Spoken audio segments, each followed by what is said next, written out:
Hey, what's up? This is Ricardo at Parts People, and in this video, we'll outline the steps for completing a part replacement on your Dell PC. Visit our website and use this coupon for a 5% off discount.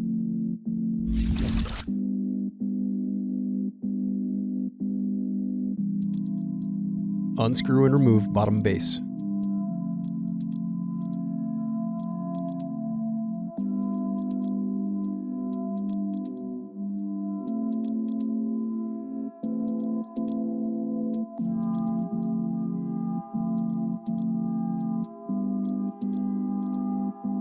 Now unscrew and disconnect battery.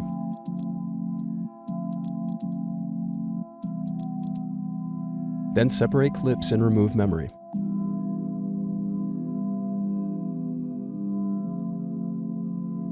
Thanks for watching. Don't forget to like and subscribe if you enjoyed this video.